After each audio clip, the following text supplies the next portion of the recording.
greatest miracle I've ever seen in my life was in Rockwood, Tennessee at the Rockwood Church of God. All right. Now, all my life I've been raised Pentecostal, and I've known and seen some of the greatest miracles that I can think about in the meetings of Oral Roberts and A.A. Allen, and 31 years traveling with Brother Norval Hayes, and I've been all around. But one of the greatest things that happened to me was in Rockwood Church of God. All right. And I want to say this real quickly before I even read a scripture. I was preaching that night, and the building was made like this, and it was full.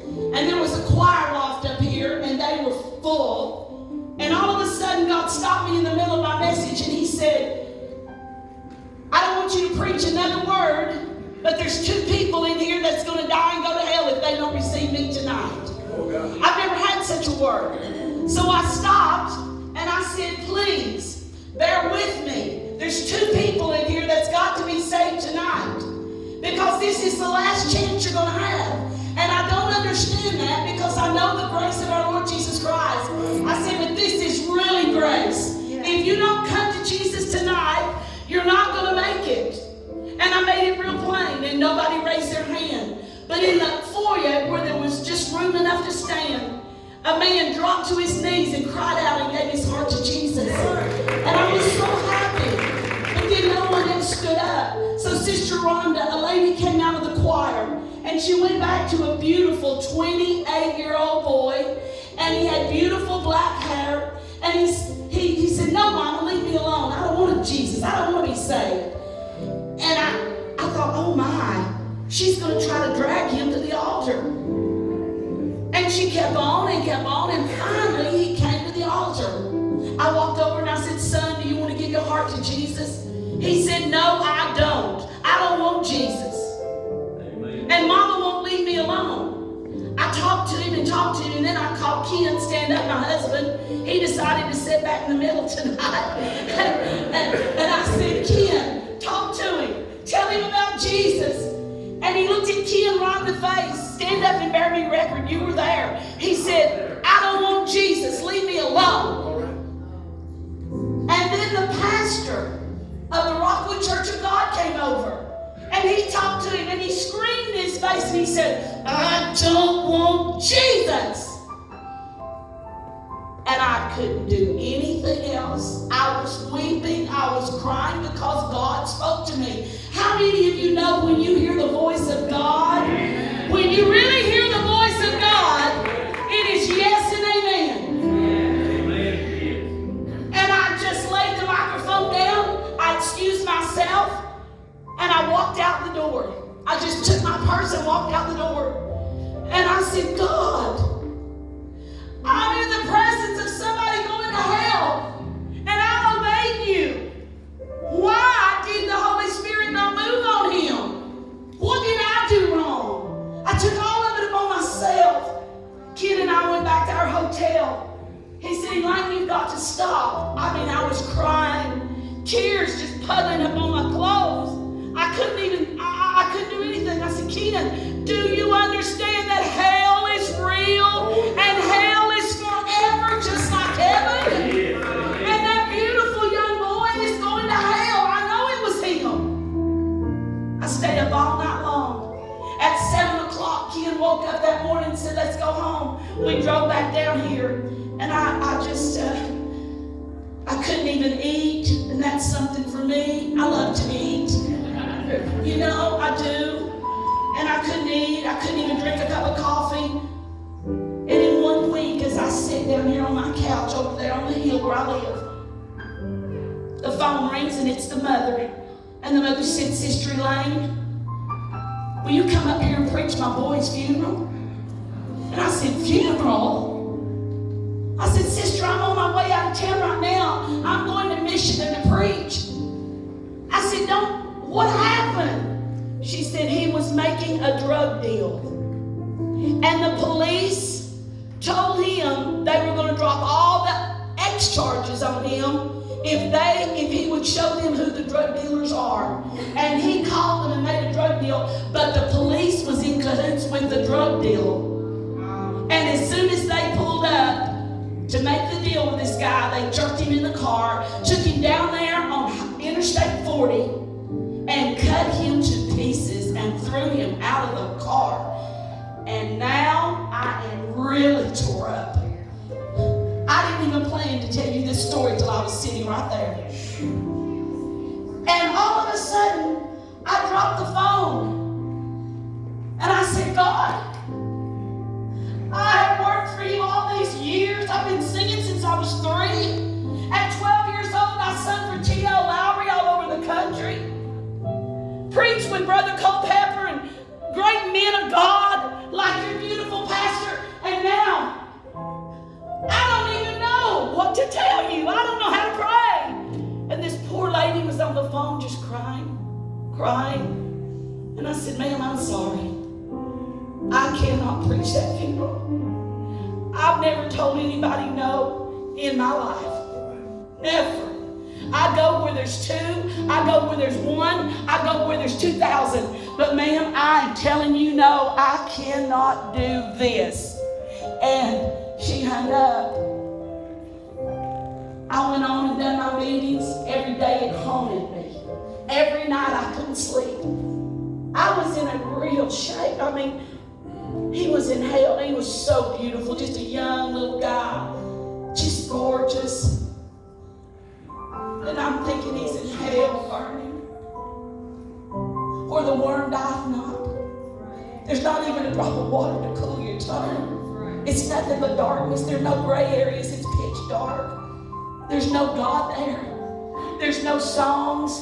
There's no music like this great lady's playing. It's no God. And I said, please let me go to sleep and not think of him. I can't think of him tonight. I got back home after 2 weeks of hard preaching.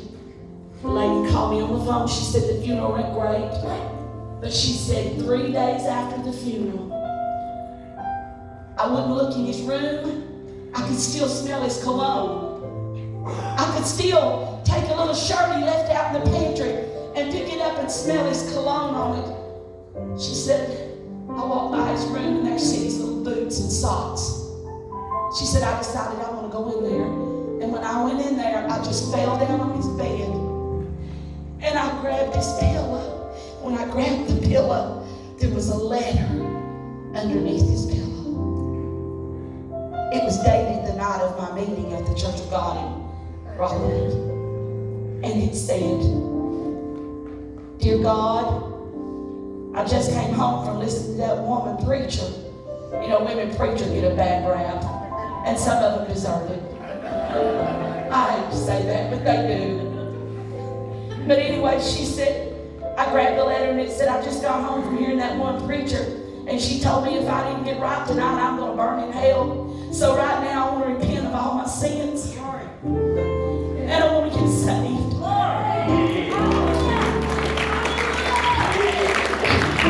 Said, I know I've disappointed my family. I know I've been in jail. I know I've done all these bad things.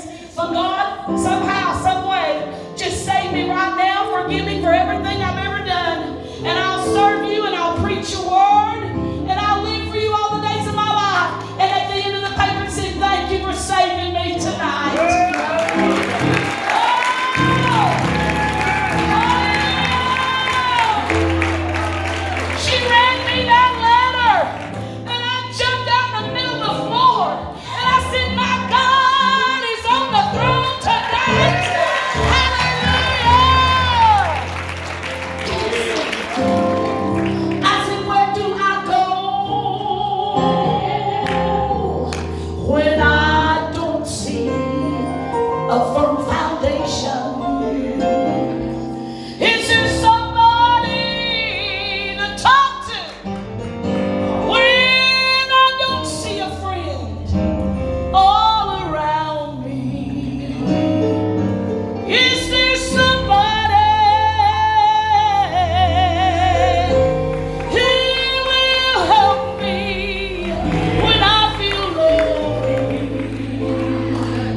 His name is Jesus.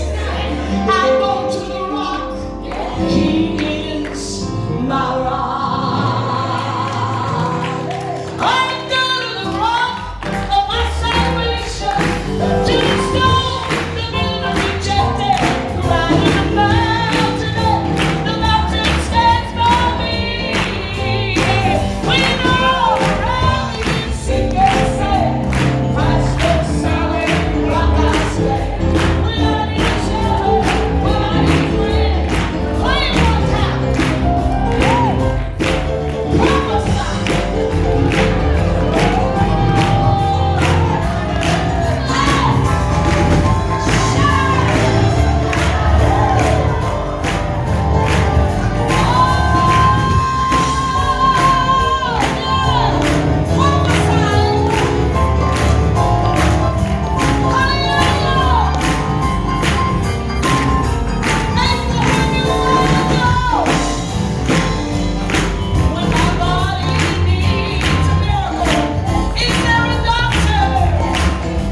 and you don't tell them, how they're going to know? I said, how they